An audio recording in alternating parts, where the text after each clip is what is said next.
Cinema நேயர்களுக்கு வணக்கம். இன்றைக்கி நாம் பார்க்க போகிற ரிவ்யூ வந்து surrender. Bigg Boss Darshan, Lal மற்றும் பல நடிப்பில் வெளியே வந்திருக்கிற திரைப்படம் வந்து சரண்டர்.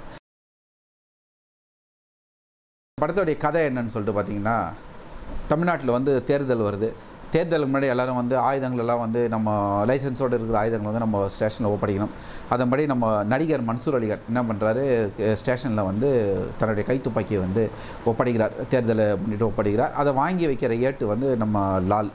அவர் என்ன பண்ணுறாரு, வாங்கி என்ட்ரி போட்டு உள்ளே எடுத்துகிட்டு போய் வைக்கிற அந்த துப்பாக்கி போலீஸ் ஸ்டேஷன்லேருந்து காணாமல் போயிடுது. இந்த காணாமல் போன துப்பாக்கியை வந்து தேடி எடுக்கணும். ஏன்னா மன்சூர் அலிகான் வந்து 2 நாள் எலெக்ஷன் முடிஞ்ச பிறகு அந்த துப்பாக்கி வந்து வாங்குறதுக்கு வரார், அவர்கிட்ட கொடுக்கணும்.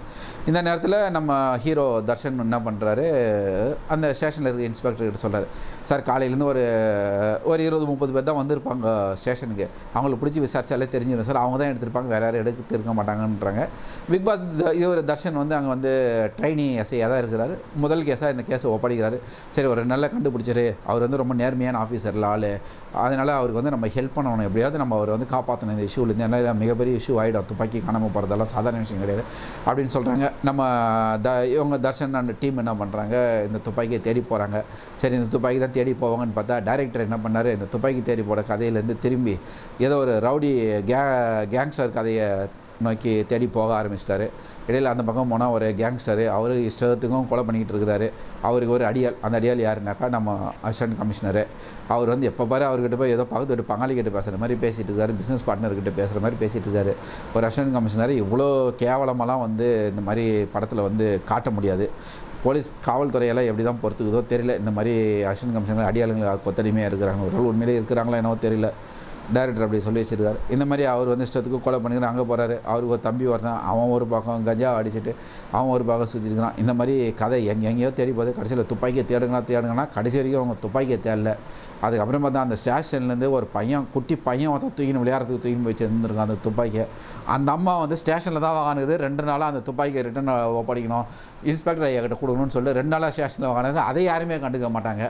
இப்படி ஒரு மிக அருமையான ஒரு திரைக்கதையில் வந்து இயக்குனர் வந்து இந்த திரைக்கதை இந்த படத்தை வந்து எழுதியிருக்கிறாரு. படத்தில் ஒரு விஷயம் பாராட்டலாம், யாரையுமே தனிப்பட்ட ஹீரோவாக காட்டல. பிக் பாஸ் தர்ஷன் வந்து உண்மையிலே ஒரு தன் கேரக்டர் உணர்ந்து நடிச்சிருக்காருன்னு சொல்லிட்டு சொல்லலாம். ஆனால் இவ்வளோ இருந்தோம், லாலுக்கு வந்து அழுகிறதுக்குன்னு ஒரு சீனு, அது லால் வந்தோடனே முடிவு பண்ணிடுறாங்க லால் வந்து ஒரு சீனில் அழ வைக்கணும்னு சொல்லிட்டு அவர் ஒரு கதையை சொல்லிட்டு அழுகுறாரு. எனக்கு வந்து 2 பொண்ணுங்க பொண்டாட்டி போயிடுச்சு, நான் பிள்ளைங்களை தோல் மேலே போட்டு வளர்க்குறேன், நான் நேர்மையாக இருக்கிறேன்னு ஏதோ சொல்லி கதறி அழுகுறாரு. அது லால் நடிப்பு தெரியுமே தனிப்பட்ட முறையில் எடுத்து காட்டுறதுக்காக. அந்த ஸ்டேஷனில் ஒரு அம்மா வந்து எப்போ பாரு லாலை திட்டிகிட்டே இருக்கும். அது எதுக்கு திட்டுது, ஏன் திட்டுதுன்னே தெரியாது. கொஞ்ச நேரம் கழிச்சு அந்த அம்மா காணாமல் போயிடுது. மறுபடியும் கிளைமேக்ஸில் வந்து கையை கட்டிக்க நிற்குது, சாரி சார் நான் தான் பண்ணிட்டேன் சார், துப்பாக்கி இந்த மாதிரி எடுத்து டேபிள் மேலே வச்சேன் சார், யாரோ திடீர்னு போயிட்டாங்க சார்னு அது வந்து சொல்லுது. இந்த மாதிரி ஒரு தெளிவில்லாத ஒரு திரைக்கதை, ஒரு சூரமொக்க திரைக்கதையாக இந்த சரண்டர் திரைப்படம் வந்து வந்திருக்குது. சரண்டரான துப்பாக்கியை தேடாமல் ஊரெல்லாம் வேறு கதையை தேடுற கதை தான் இந்த சரண்டர்.